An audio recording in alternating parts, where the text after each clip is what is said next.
હરિઓમ વિદ્યાર્થી મિત્રો, હવે આપણે સાતમું કાવ્ય પગલે પગલે નો અભ્યાસ સ્વાધ્યાય જોઈએ. ધ્યાન રાખજો બધા. અભ્યાસ સ્વાધ્યાયની અંદર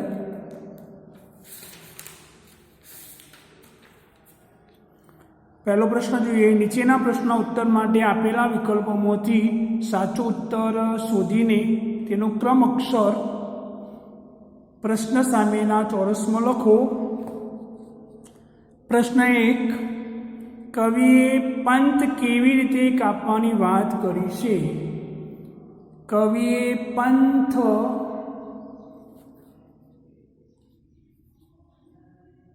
અંતરને ઉજારીને કાપવાની વાત કરી છે.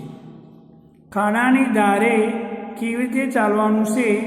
સાચવીને, ધીરજથી, ગંભીરતાથી, સમય સંજોગો જોઈને. તો અહીંયા આવશે ખ, ધીરજથી. કવિ કોને અજવાળવાનું કહે છે? કવિ ઓરડાને, શેરીને, અંતરને, ગામને. તો અહીંયા અંતરને ગ. હવે આગળનો પ્રશ્ન 2. નીચેના પ્રશ્નોના ઉત્તર એક એક વાક્યમાં આપો. કવિ સ્વાર્થ સામે જોવાની ના કેમ કહે છે? કવિ સ્વાર્થ સામે જોવાની ના કહે છે કારણ કે માણસે નિસ્વાર્થથી બનીને જીવવું જોઈએ, જેથી બીજાને શિસ્ત, શાંતિ અને સેવાનો બોધ મળી રહે. રસ્તે ચાલતા વચ્ચે શું શું આવે છે? રસ્તે ચાલતા વચ્ચે કાંટા, કાંકરા અને તડકામાં તપેલી રેતી આવે છે.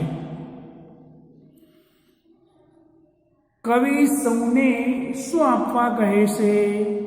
કવિ સૌને શિસ્ત, શાંતિ અને સેવાનો બોધ આપવા કહે છે. સ્વાધ્યાય જોઈએ. કવિ હિંમત ખોવાની શા માટે ના પાડે છે? જીવનનો માર્ગ મુશ્કેલીઓ, દુઃખો તેમજ યાતનાઓથી ભરેલો છે. આપણે હિંમત ખોઈ બેસીએ તો એ માર્ગે આગળ વધી શકાય નહીં. તેથી કવિ હિંમત ખોવાની ના પાડે છે. કવિ પ્રેમળતા પ્રગટાવવાનું શા માટે કહે છે? જીવનમાં ડગલે અને પગલે આવતી અડચણો, મુશ્કેલીઓ તેમજ દુઃખો સામે લડવા પ્રેમળતા જ એકમાત્ર અમોઘ શસ્ત્ર છે. એ અમોઘ શસ્ત્રથી આપણા વ્યવહારોમાં સુગંધ ફેલાવીને જીવનને સાર્થક કરવા કવિ પ્રેમળતા પ્રગટાવવાનું કહે છે. આગળ જોઈએ.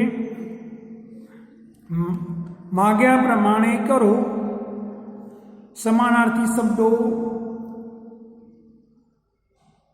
પહેલા જોઈએ. સાવધ, સાવચેત, અજવાળું, પ્રકાશ, ઉજાસ, પંથ, રસ્તો, રાહ, માર્ગ, કાંટા, સૂર, કંટક, ધૈર્ય, ધીરજ. એ રીતે બીજું વિરોધાર્થી શબ્દો સાવધ, અસાવધ, અજવાળું, અંધારું, પ્રેમ, ધૃણા, નફરત પણ થાય, દુર્ગમ, સુગમ, સ્વાર્થ, પરમાર્થ, નિસ્વાર્થ. એના વિરોધી શબ્દો હતા. આગળ જોઈએ. પ્રશ્ન 3.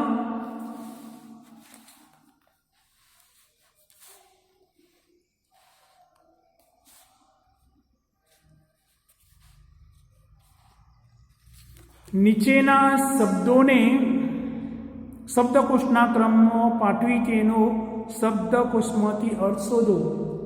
અહીંયા ધૈર્ય, પ્રેમળતા, શિસ્ત, પાદર, કંકર, હિંમત, પ્રસ્તુત, અપેક્ષા, ગાંસડી, જ્ઞાન, ક્ષમા, ત્રિવિધ. આ બધાને શબ્દકોશના ક્રમમાં ગોઠવવાના છે. જોઈએ શબ્દકોશમાં પહેલા અહીંયા આવશે અપેક્ષા, બીજા નંબરે ક કંકર, ત્રીજા નંબરે ક્ષમા, ચોથા નંબરે ઘાસડી, જ્ઞ આવશે પાંચમા નંબરે જ્ઞાન, એના પછી ત્રિવિધ, ધૈર્ય, પાદર, પ્રસ્તુત, પ્રેમળતા, શિસ્ત અને હિંમત. આ એનો શબ્દ છેલ્લે હિંમત.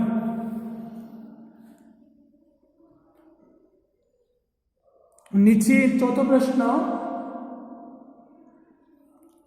ક્રમમાં ગોઠવી શબ્દકોશમાંથી અર્થ લખો. આ બધાના અર્થ પણ આપવાના છે. તો પહેલા આપણે અપેક્ષા થશે ઈચ્છા, કંકર કાંકડો, ક્ષમા માફી, કાંસળી, પોટલી જ્ઞાન, સમજ, જાણ, ત્રિવિધ ત્રણ પ્રકારનું, ધૈર્ય ધીરજ, પાદર ગોદરું, પ્રસ્તુત રજૂ કરેલું, પ્રેમળતા પ્રેમભાવ, શિસ્ત અનુશાસન, હિંમત બહાદુરી. આ એના અર્થ હતા. પ્રશ્ન 4 જોઈએ. નીચેની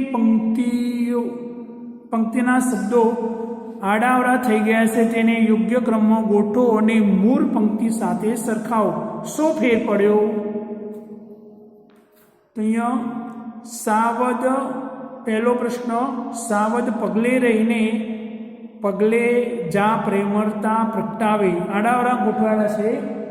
તો અહીંયા ઉત્તર એનો રહેશે સાવધ રહીને પગલે પગલે પ્રેમળતા પ્રગટાવે જા. એની મૂળ પંક્તિ સાથે સરખા. પગલે પગલે સાવધ રહીને પ્રેમળતા પ્રગટાવે જા. બીજો, તારી હિંમત ના ખોતો, તારી હિંમત જોતો સ્વાર્થ સામેના. તારી હિંમત ખોતો ના જોતો સ્વાર્થ સામે. મૂળ પંક્તિ હિંમત તારી ખોતો ના સ્વાર્થ સામે જોતો ના. પદક્રમના ફેરફારથી કોઈ ફેર પડ્યો નથી. એનો જવાબ. પ્રશ્ન 5, નીચેના શબ્દોના સમાનાર્થી શબ્દો કોષ્ટકમાંથી શોધો.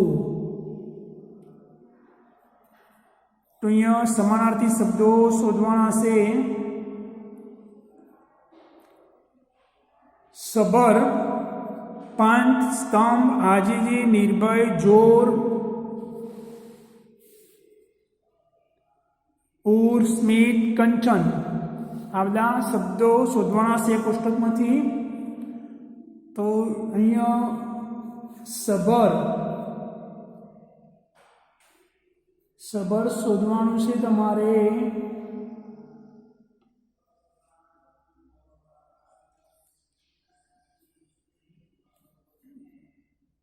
સબર એટલે એનો અર્થ થાય ભરપૂર. સમાનાર્થી શબ્દો કોષ્ટકમાંથી શોધો. સબર એટલે ભરપૂર. તો અહીંયા ભરપૂર. બીજાનો અર્થ થાય પંથ. પંથ એટલે રસ્તો. તો અહીંયા રસ્તો જોઈએ છીએ.